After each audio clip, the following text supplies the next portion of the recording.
When I came back from surgery, my suitcase was on the lawn. "We rented out your room. You'll have to find somewhere else."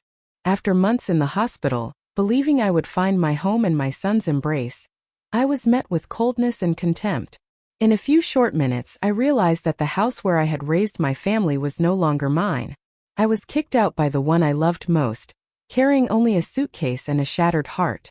But in the midst of the pain, I found true support, recovered my dignity, and fought until I won back everything that was taken from me. And even more, I discovered a new strength within myself. Today, my story is about overcoming, justice, and rebirth.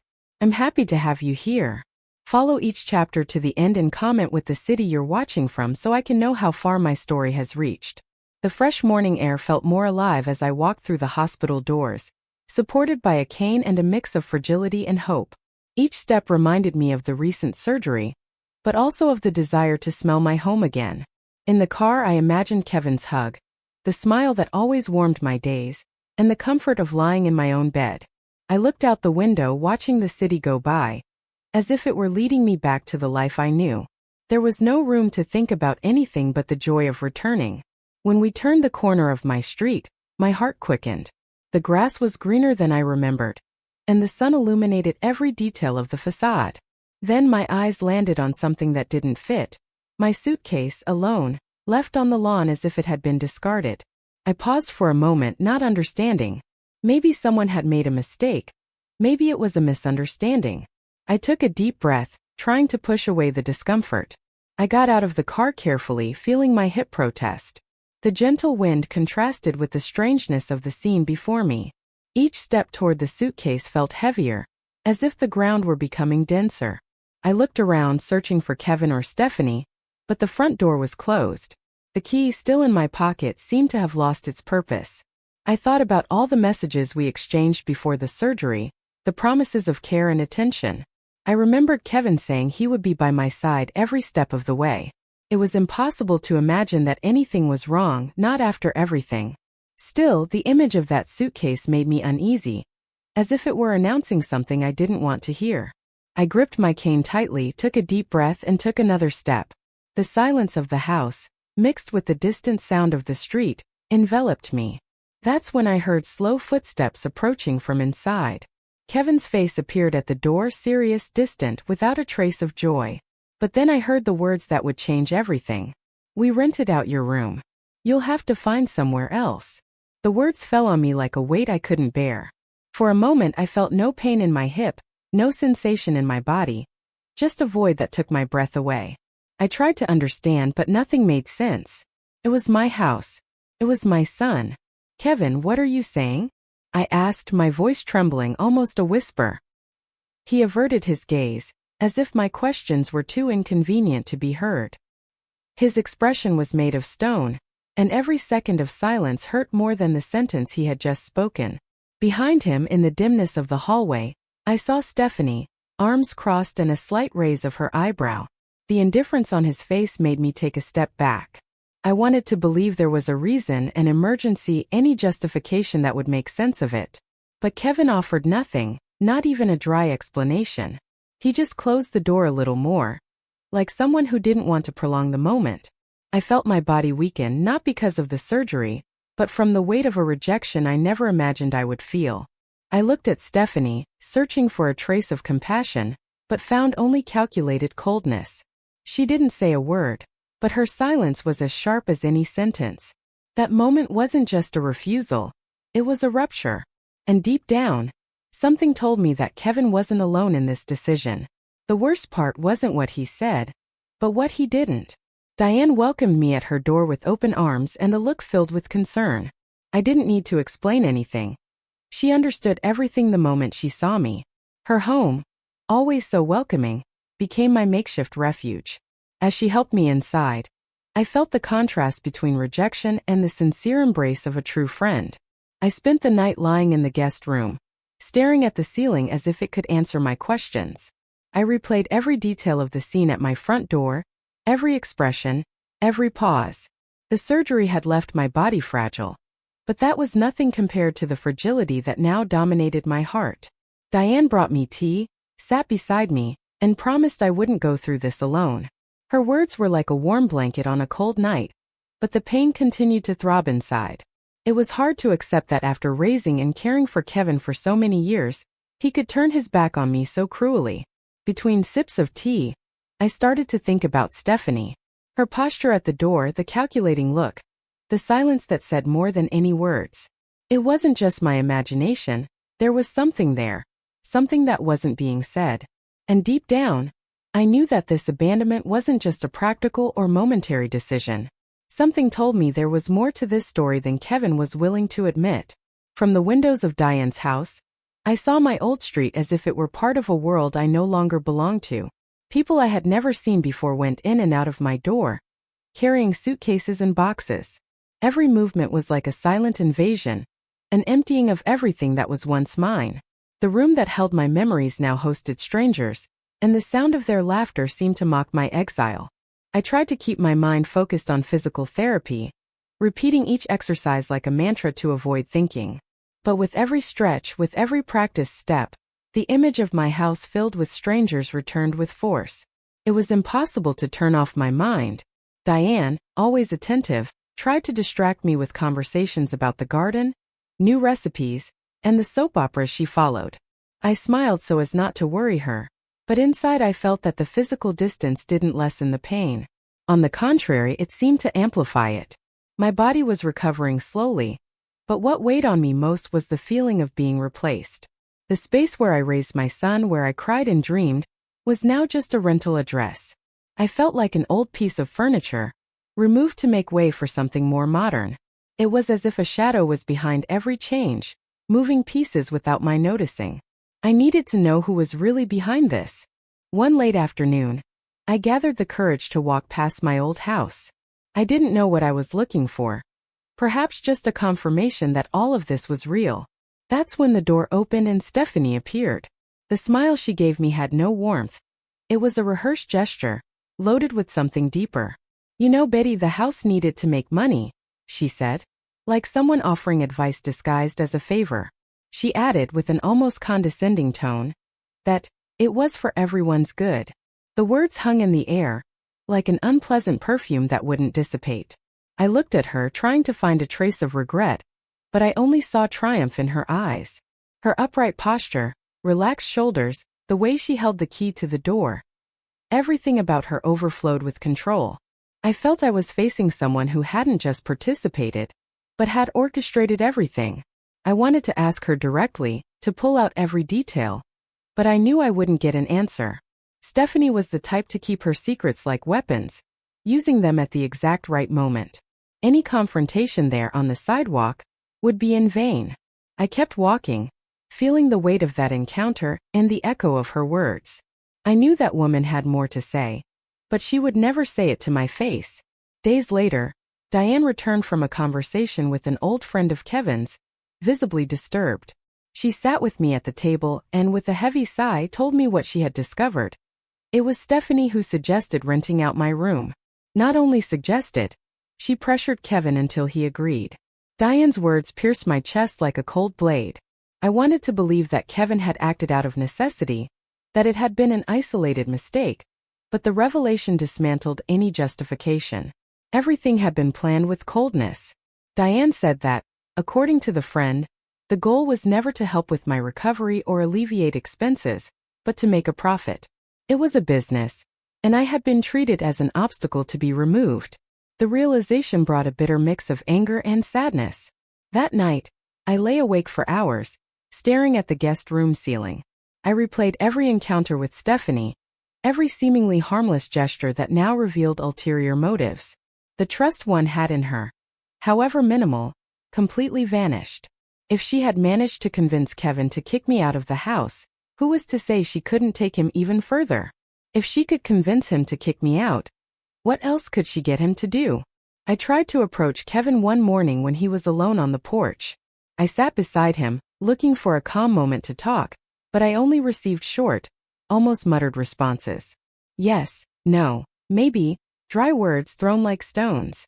Every attempt at dialogue hid an invisible wall that he seemed to have carefully built.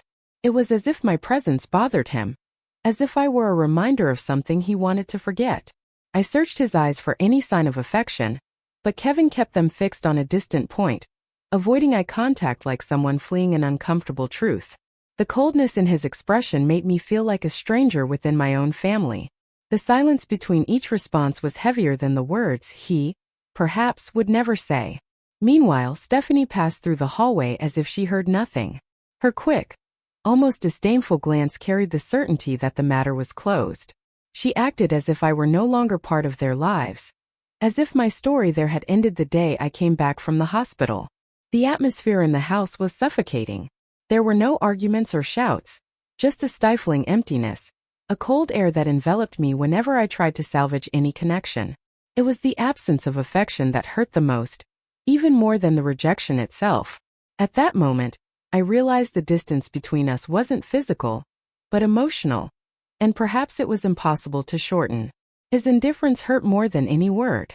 On a cloudy afternoon, Diane arrived accompanied by a man with a serious posture and an attentive gaze. It was Travis, a lawyer and an old friend of hers.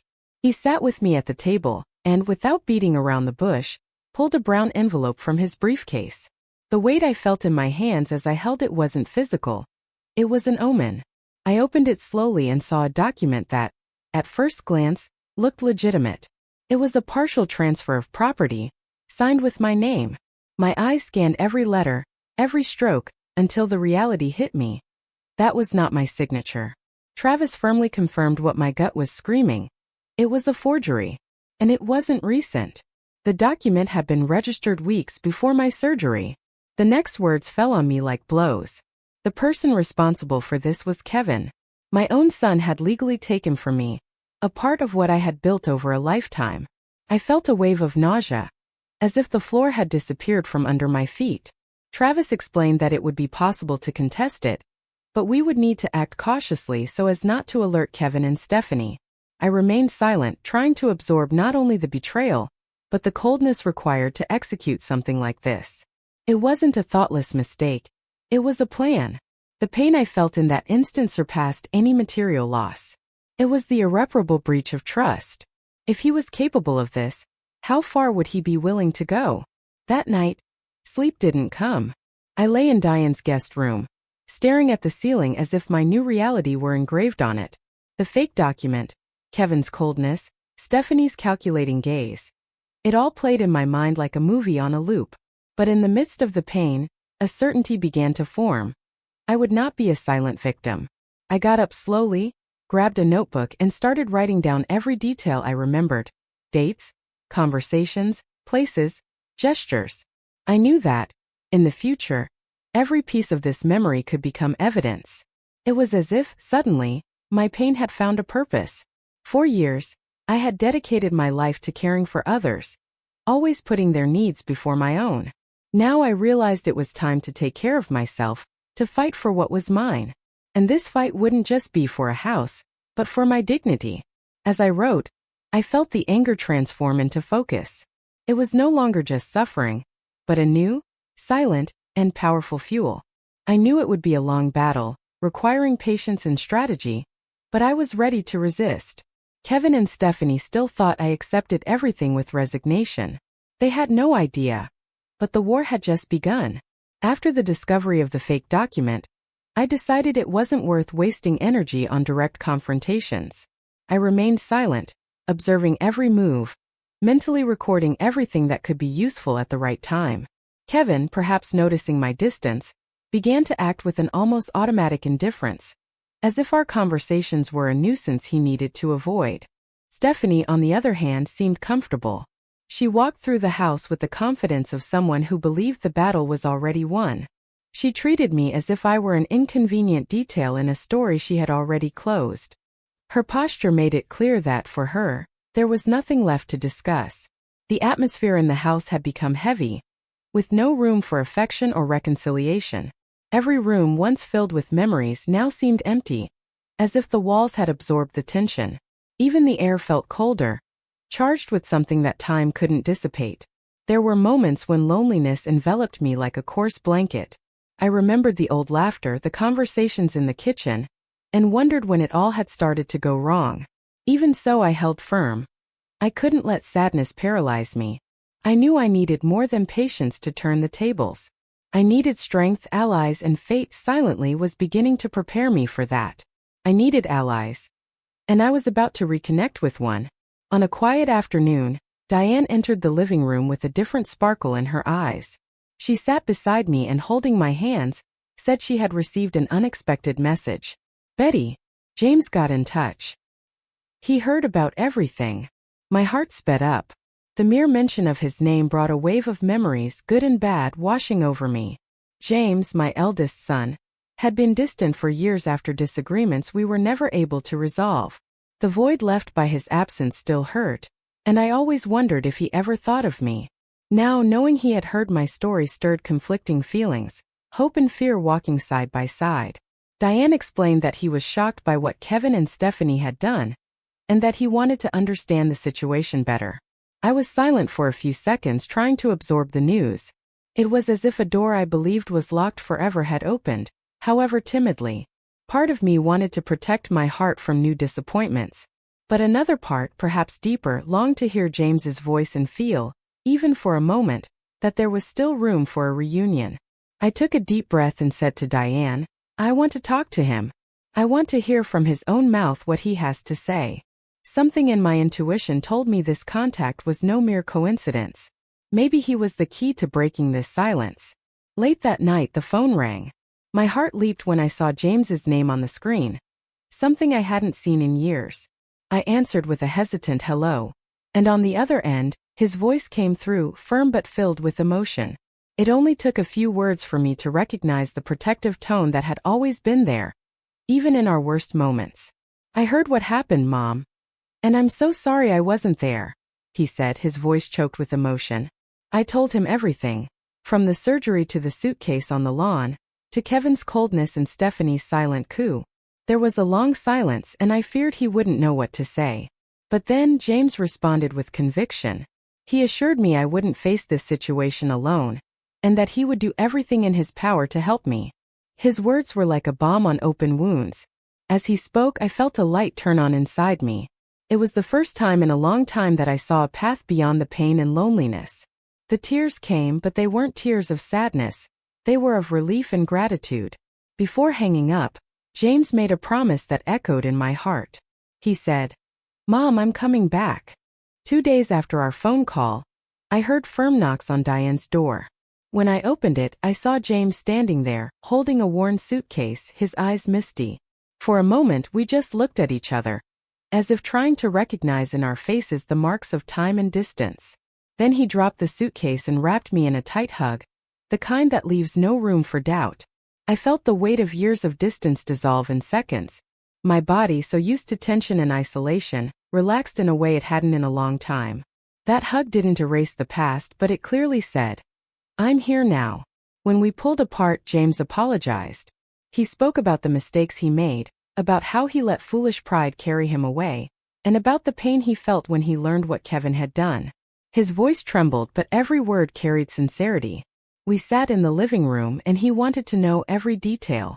I told him, hiding nothing. He listened attentively, sometimes clenching his fists, other times shaking his head in silence. It was clear he was no longer just a spectator. He was preparing to act. In that instant, I realized my fight had changed its form.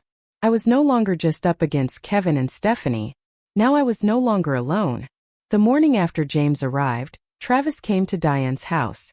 He brought with him a briefcase crammed with documents, notes, and possible lines of defense.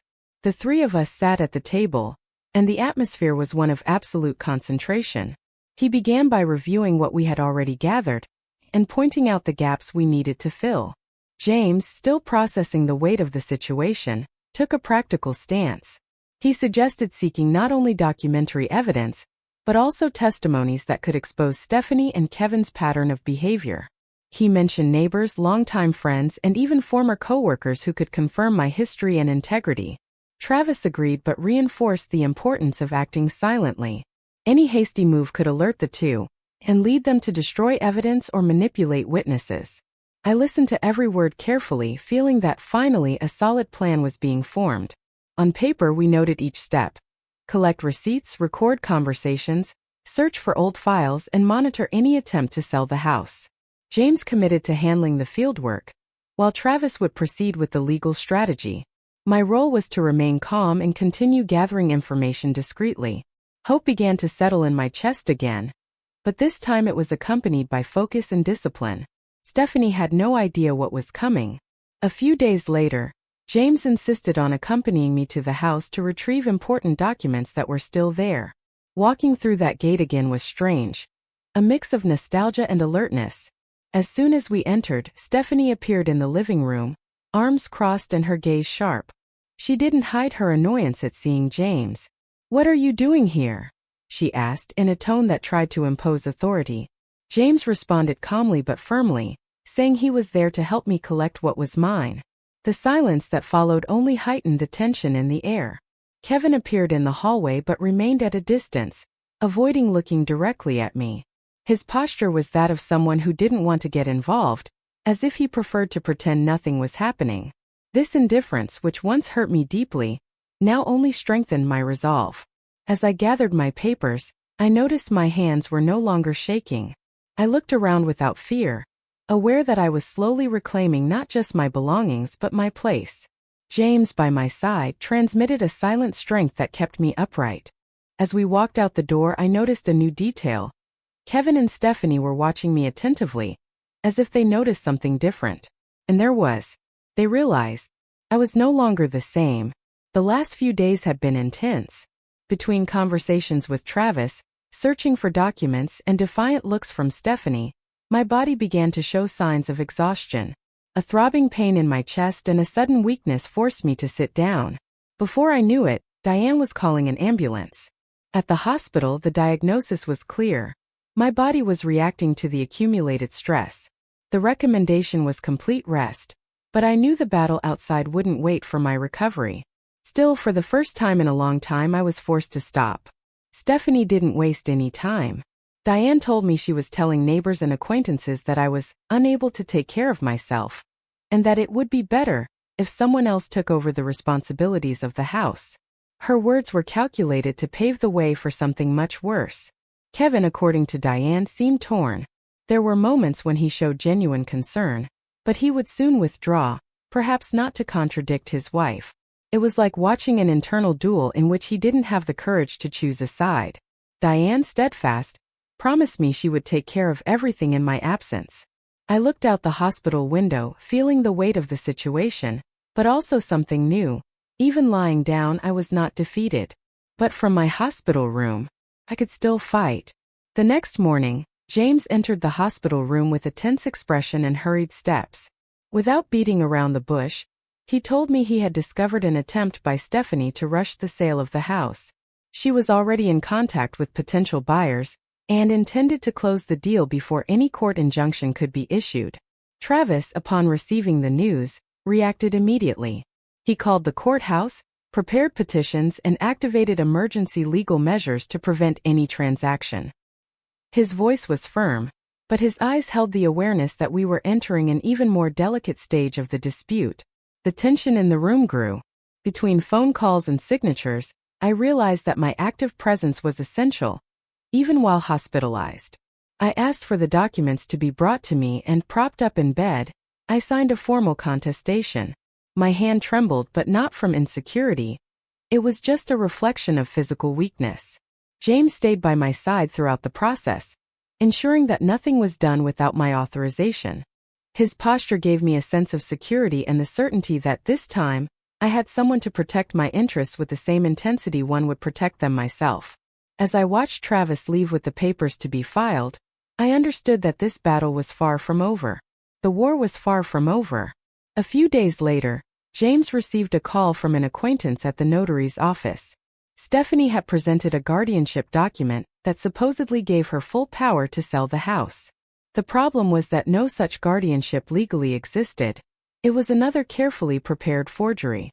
Without wasting time, James went to the address where the negotiation was supposed to take place. He arrived before the buyers signed any papers and exposed, in front of everyone, the inconsistencies in the document. He showed copies of authentic records and proof that I was fully lucid and capable.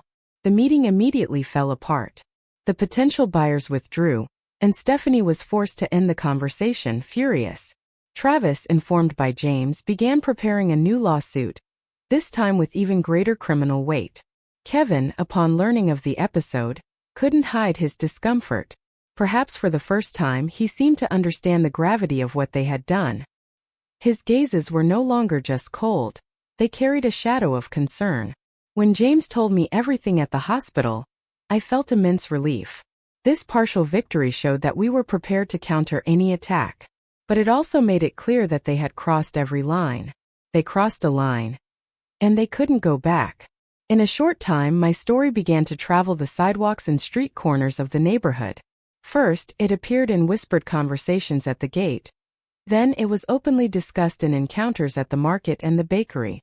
The versions mingled, but the essence remained. Kevin and Stephanie had cruelly taken me from my home. Mrs. Edmonds, always observant, became a kind of messenger of the truth. She recounted to other residents details she had witnessed over the years, including my dedication to my family, and the stark contrast with the treatment I received upon returning from the hospital. Her indignation was contagious. Soon, uncomfortable glances began to follow Kevin and Stephanie down the streets. Some neighbors who once greeted them with enthusiasm now averted their eyes, or just gave a perfunctory nod. It was as if the community, little by little, was pulling out the social rug that supported their image. I watched everything from a distance without needing to say a word. It wasn't revenge I felt, but a certain relief in realizing that the truth was finding its own way. The social isolation once mine was beginning to reverse. The confidence that Kevin and Stephanie displayed seemed to crumble under the weight of the stares and comments. The masks were falling off. The tension that had been building between Kevin and James finally exploded on a rainy afternoon. Kevin showed up at Diane's house saying he wanted to settle things, but his tone already revealed that the conversation would not be peaceful.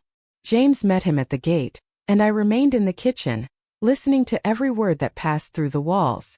James was direct.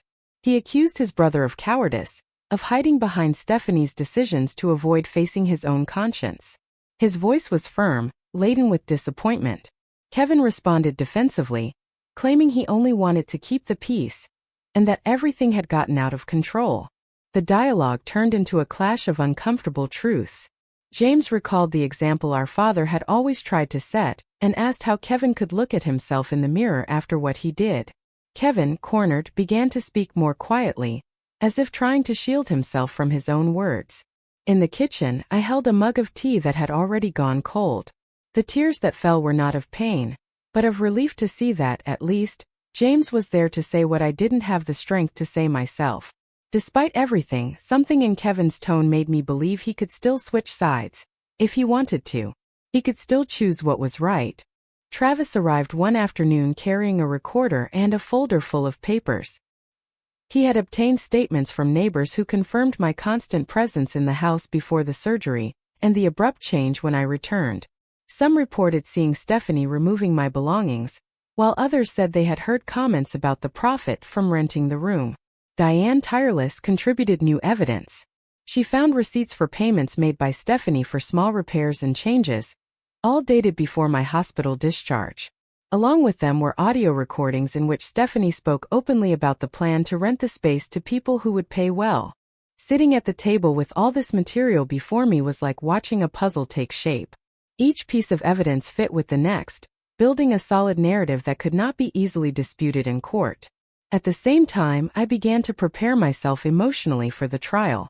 I mentally replayed each painful moment, training myself to tell my story without letting emotion rob me of my clarity. James and Diane supported me, reminding me that the truth was on my side. The weight of the injustice was still there, but now it was accompanied by something new, the certainty that I was close to exposing everything. The truth was about to be heard. That morning, Travis arrived early at Diane's house, carrying an organized stack of documents, audio files, and testimonies. He spread everything out on the living room table, creating a veritable map of what we had against Kevin and Stephanie.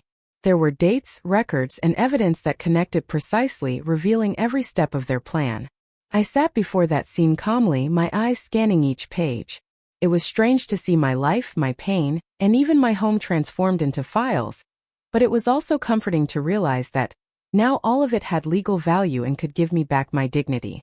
James suggested recording a video telling the story from my point of view. He wanted my voice to be heard clearly and humanly, not just through papers and stamps. We sat in front of the camera, and with him by my side, I recounted every detail without exaggeration, just the truth. Travis listened attentively and at the end laid out the strategy. Leave no room for them to distort the facts. Every accusation made against me would be dismantled with concrete evidence, until there was no doubt left. The plan was solid and calculated. Looking at that collection of evidence, I felt there was no way for them to escape the truth anymore. They couldn't erase the facts. At the end of a quiet afternoon, I heard a light knock on the door. When I opened it, I found Mrs. Edmonds holding a small flash drive in the palm of her hand. Her eyes shone with the satisfaction of someone who knows they are about to make a difference. I asked her to come in, and she, without delay, explained that she had something important to show me. We sat in the living room, and James connected the flash drive to the computer. Soon Stephanie's voice filled the room. She was offering Mrs. Edmonds money to say, if necessary, that I was in no condition to take care of myself. There was no room for doubt. It was direct proof of manipulation and bad faith. Travis, who had arrived for a meeting, watched the recording in silence. When it finished, he leaned back in his chair and, for the first time in weeks, smiled genuinely. "This changes everything," he said, already thinking about how to introduce the evidence into the case. I felt the weight on my chest lighten. That recording was not just a legal trump card. It was the validation of my truth, the confirmation that I wasn't imagining Stephanie's cruelty. For the first time, I felt that we were not just defending ourselves but turning the tables. The tables had begun to turn. 2 days after we received the recording, Travis called with the news I had been waiting for months. The court had scheduled the final hearing. The date was closer than I had imagined, and my heart raced at the thought that soon, the whole truth would be laid before the judge. I spent the morning reflecting on what I would say. I didn't want emotion to rob me of my clarity, but I also didn't intend to hide the human impact of everything I had been through. James sat with me, helping me organize the facts in the correct order, while Diane reminded me of every important detail. As we reviewed the evidence, I realized there was no more room for insecurity. What we had was solid documents, testimonies, audio recordings, and now a recording that was impossible to dispute. With each item, my confidence grew, not as arrogance, but as a certainty that justice was on our side. The nights were still long, but they were no longer filled with insomnia and fear. Now there was preparation and focus. I pictured myself standing before the judge, speaking calmly without looking down, showing that, despite everything, I was whole. The path had been painful, but the final stretch was before me. I was ready. On the scheduled morning, I woke up before my alarm. The weight of the day kept me from falling back asleep. I dressed calmly, choosing a simple outfit that conveyed firmness. When Diane parked the car in front of the courthouse, I felt the morning chill seep through my skin. It was as if the very air carried the tension of that moment. Kevin and Stephanie arrived shortly after, walking side by side but avoiding any gesture of affection. The distance between them was almost palpable, revealing that the cracks were not only in the case but also in their relationship. Still, they maintained their posture like people trying to keep up a facade until the very last moment. Travis met me at the entrance and greeted me with a firm handshake. His serious but confident expression gave me courage. He quickly reviewed a few points before we went in, ensuring that nothing was left out. As I walked through the door of the courtroom, I felt all eyes turned to me. Some were of curiosity, others of solidarity. I took a deep breath, remembering every step that had brought me here. When the judge entered and announced the start of the session, I realized there was no more time for doubts or fears. It was now or never. The judge's questions began objectively but soon became more incisive. Kevin, sitting at the front, answered in a restrained manner, avoiding details. Travis seized every opening to press him, bringing up dates, amounts, and testimonies that put him on the spot. Gradually, the silence between his answers began to say more than the words themselves. The judge, attentive, asked him to be clear about who had made the initial decision to remove me from the house. Kevin took a deep breath, glanced quickly at Stephanie and finally spoke. It was her idea. Stephanie's.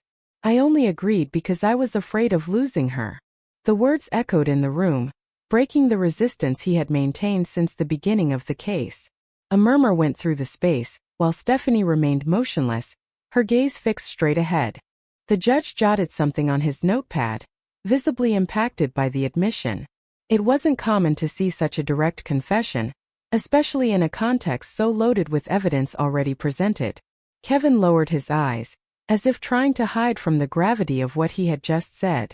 I remained silent, observing. There was no vengeance in my expression, only the confirmation of a truth I had always known. The truth spoken aloud carries a different weight. When the judge gave me the floor to speak, I felt a lump in my throat. I stood up slowly, leaning on my cane, and walked to the center of the room. Each step seemed to carry the weight of all those months of humiliation, but also the strength that had been born from them. I looked around, finding attentive faces, and took a deep breath. My dignity is not for sale. I began, my voice firm. It doesn't matter how many fake documents or twisted words are used against me. A mother should not be discarded as if she were an old object. I gave my life to raise my children, and I deserve respect, not abandonment. The words flowed, and I felt they were not just mine. They belonged to all the people who had ever been wronged by those they loved. I calmly recounted every step of my journey from the surgery to that moment in the courtroom. There were no tears, only truth. The silence was absolute. Not even Stephanie dared to interrupt. Kevin kept his eyes down, and James, in the back, looked at me with a pride that sustained me. When I finished, I held my head high and returned to my seat with the feeling that nothing more needed to be said. The judge banged the gavel, ending the hearing with a decision. In that instant, I felt that something had been returned to me, not just walls and a roof, but something much greater. The house was mine. And so was my soul. The judge resumed speaking and in a firm tone began to read the decision. Each sentence was like a weight being lifted from my shoulders. He ordered that all fraudulent documents presented by Kevin and Stephanie be nullified. He declared, indisputably, that I retained full rights to the house. Next, he announced that Stephanie would be investigated for fraudulent misrepresentation, given the recording presented and the evidence gathered during the case. It was proof that the truth not only prevailed, but also brought consequences for those who had tried to distort it. As I listened, I felt a mix of relief and emotion that was hard to explain. Part of me wanted to smile, another part wanted to cry. I remembered every sleepless night, every moment I doubted if I could make it this far. And I realized that all the effort had been worth it. I looked at Travis, who gave me a discreet nod, and at James, who looked at me with silent pride. Diane squeezed my hand, as if sharing a victory won by many hands. It was a moment that couldn't be summed up by a verdict. It was the restoration of my dignity. I left the courthouse breathing more deeply than I had in months. I could breathe again. A few days after the verdict, Kevin showed up at Diane's house. He was different. His expression was downcast, his shoulders slumped, and his gaze avoided mine. He asked to speak with me alone and, after a long silence, confessed that he had left Stephanie. He said the relationship couldn't withstand the weight of everything that had come to light. With a choked voice, he apologized.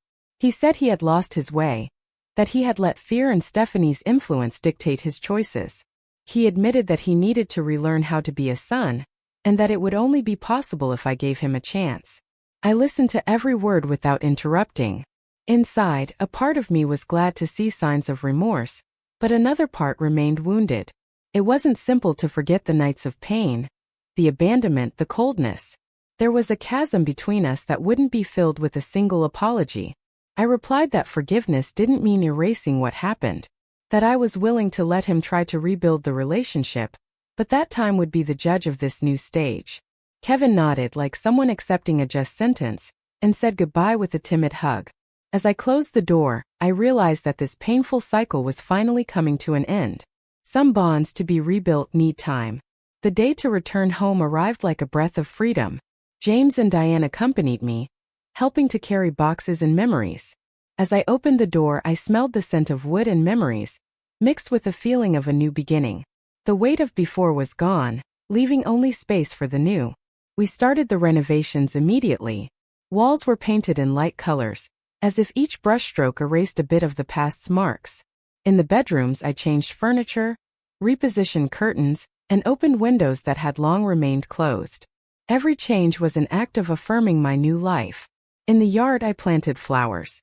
Roses, lavenders, and daisies lined up like a small army of colors. As I covered the roots with soil, I felt I was also planting a renewed piece of myself. James laughed, helping to carry pots, and Diane took pictures to immortalize the moment. The following days were filled with small joys. Making coffee in my kitchen, opening the windows to the morning sun, feeling the wind sweep through each room. The pain, which once seemed inseparable from the house, began to fade, until it remained only as a distant memory. As I sat on the porch observing the blooming garden, I realized that my story wasn't about losses, but about discoveries. I had lost everything, only to find myself. Months have passed since the day of the verdict, and my life has taken paths I never imagined. I started attending a support group for seniors who, like me, have faced abandonment or family conflicts. Sitting in that circle and hearing stories so similar to my own made me understand that I was not alone. When it was my turn to speak, I told them everything.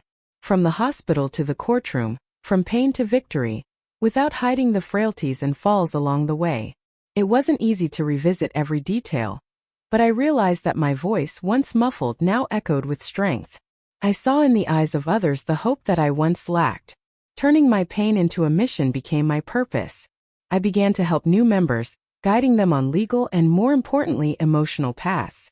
It was as if every word of encouragement I gave also healed a part of me. The cycle of suffering was slowly transforming into a cycle of support.